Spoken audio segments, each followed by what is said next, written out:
बिस्मिल्लाहिर्रहमानिर्रहीम। अस्सलाम वालेकुम डियर व्यूवर्स। आज हम standard form of a rational number पढ़ेंगे। A rational number p by q where p and q belongs to integers set and q not equal to 0 is said to be in the standard form if q is a positive integer and p and q have no common factor other than 1। ऐसा rational number हमारे पास p by Q हो जिसमें हमारे पास q 0 के बराबर नहीं होगा और q हमारे पास पॉजिटिव नंबर हो और उसमें कोई कॉमन फैक्टर भी ना हो, तभी वो स्टैंडर्ड फॉर्म कहलाएगा। उसी रेशनल नंबर का स्टैंडर्ड फॉर्म कहलाएगा। जैसे कि एग्जांपल है 2/5 -7/3 6/11 17/5। ये कुछ एग्जाम्पल है जो स्टैंडर्ड फॉर्म में है। अब अगर दूसरे एग्जाम्पल की तरफ हम देखें 12/10 -24/-16 10/-3। इसकी तरफ अगर आप देखें तो इस एग्जाम्पल में 12/10 में कॉमन फैक्टर मौजूद है क्योंकि ये सेम टेबल से डिवाइड हो सकता है। 12 और 10 ये दोनों टू टेबल पर डिवाइड हो सकते हैं, तो इसमें कॉमन फैक्टर है। ये इसका स्टैंडर्ड फॉर्म नहीं है। और दूसरा डेफिनेशन में हम पढ़ चुके हैं कि डिनोमिनेटर हमारे पास पॉजिटिव होगा तभी वो, और इसके अलावा कोई कॉमन फैक्टर भी ना हो तभी वो स्टैंडर्ड फॉर्म कहलाएगा। -24/-16 इसमें एक बात है कि -16 है, डिनोमिनेटर नेगेटिव है और कॉमन फैक्टर भी मौजूद है, इसलिए ये भी स्टैंडर्ड फॉर्म इसका नहीं है। इसी तरह 10/-3 इसमें कॉमन फैक्टर नहीं है लेकिन डिनोमिनेटर में नेगेटिव साइन है, इसी वजह से ये स्टैंडर्ड फॉर्म नहीं कहलाता इस रेशनल नंबर का। अगर मैं एक और एग्जांपल ले लूँ और उसको सॉल्व कर ले, हम बुक से हम एग्जांपल ले लेते हैं 12/20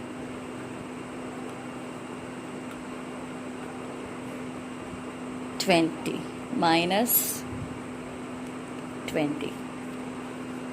स्टैंडर्ड फॉर्म किसी रेशनल नंबर का किस तरह होता है, हम ये पढ़ चुके हैं कि उसका डिनोमिनेटर पॉजिटिव होगा और दूसरा पॉइंट क्या था, इसमें कोई कॉमन फैक्टर भी ना हो। अब इस एग्जाम्पल को स्टैंडर्ड फॉर्म में लाने के लिए हम पहले नेगेटिव साइन को ख़त्म करेंगे, फिर उसके बाद उसको सिंपलेस्ट फॉर्म में ले आएंगे। डिनोमिनेटर में माइनस साइन को ख़त्म करने के लिए हम न्यूमरेटर और डिनोमिनेटर को -1 से मल्टीप्लाई करेंगे।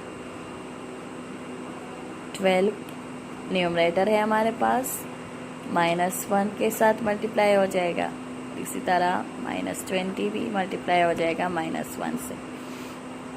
12 1s are 12, 12 पॉजिटिव है, प्लस माइनस साइन चेंज हो जाएगा न्यूमरेटर में, माइनस प्लस यहाँ पर लिखने की ज़रूरत नहीं है। 21s are 20। अब इसको सिंपलेस्ट फॉर्म में लाएंगे ताकि कोई भी कॉमन फैक्टर ना रहे। सेम टेबल से हम न्यूमरेटर और डिनोमिनेटर को डिवाइड करेंगे। अगर मैं दोनों न्यूमरेटर और डिनोमिनेटर को 4 से डिवाइड कर लूँ तो वो हो सकता है -12 divided by 4 divided by 20 divided by 4। 4 को अगर 12 के साथ 12 को अगर 4 पर डिवाइड कर ले तो हमारे पास 3 आएगा। 4 3s are 12, यहाँ पर -3 आ जाएगा और 4 5s are 20। अब यहाँ पर देखें कोई भी कॉमन फैक्टर नहीं रह गया, मतलब ये है कि सेम टेबल से न्यूमरेटर डिनोमिनेटर डिवाइड नहीं हो सकते, तो ये इसका सिंपलेस्ट फॉर्म है। सिंपलेस्ट फॉर्म की तरफ देखें, नीचे डिनोमिनेटर हमारे पास पॉजिटिव है और कोई कॉमन फैक्टर भी नहीं है, तो इसलिए ये इस रेशनल नंबर का स्टैंडर्ड फॉर्म है। Standard form. अब रूल्स पढ़ेंगे कि आया अगर हमारे पास कोई रेशनल नंबर हो तो विदाउट डिवीजन के हम किस तरह उसका पता लगा सकते हैं कि वो टर्मिनेटिंग डेसिमल है या नॉन टर्मिनेटिंग डेसिमल है। चले पढ़ते हैं। If the denominator of a rational number in standard form has no prime factors other than 2, 5 or 2 and 5, then and only then the rational number is a terminating decimal। अगर हमारे पास कोई rational number हो और उसका denominator 2, 5 या 2 और 5 दोनों उसमें मौजूद हो, डिनोमिनेटर में उसका प्रोडक्ट 2 and 5 का मौजूद हो, मीन्स फैक्टर मौजूद हो, तो सिर्फ वही रेशनल नंबर टर्मिनेटिंग डेसिमल कहलाएंगे। फॉर एग्ज़ाम्पल, अगर हमारे पास एक एग्ज़ाम्पल हो 28 डिवाइडेड बाय 8। अब इसको अगर हम देखें तो ये स्टैंडर्ड फॉर्म में नहीं है। पहले हम इसको स्टैंडर्ड फॉर्म में लाएंगे।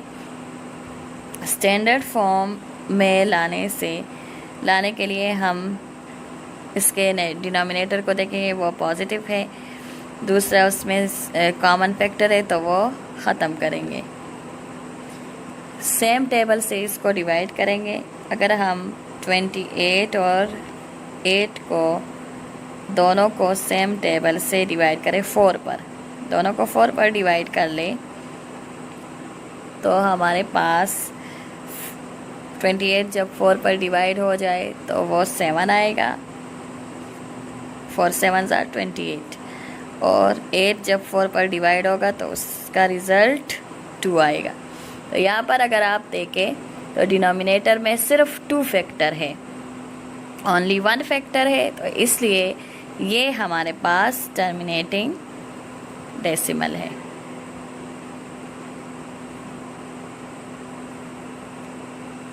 Terminating decimal number. अब अगर इसका वेरिफिकेशन आप करना चाहें तो कर सकते हैं। वेरिफिकेशन करते हैं, 28 को डिवाइड करते हैं 8 पर। 8 का टेबल पढ़े ताकि 28 आ जाए या 28 से कम। 8 3s are 24, 8 4s are 32, 8 3s are 24। 24 को 28 से माइनस करें, 8 से 4 हटाए तो 4 आता है, 2 से 2 हटाए तो 0, लेफ़्ट साइड पर 0 लिखने की ज़रूरत नहीं है। अब 4 8 से लेस है तो हम यहाँ पर पॉइंट लगाएंगे, यहाँ नीचे 0 लगा देंगे, जो नीचे 4 की तरफ आ जाएगा ये 40 बन जाएगा। 8 5s are 40। यहाँ पर देखें 40 से माइनस हो जाए तो रिमाइंडर हमारे पास 0 आ गया। यहाँ पर देखें रिमाइंडर 0 आ गया, तो ये हमारे पास टर्मिनेटिंग डेसिमल है, वेरीफाई हो गया।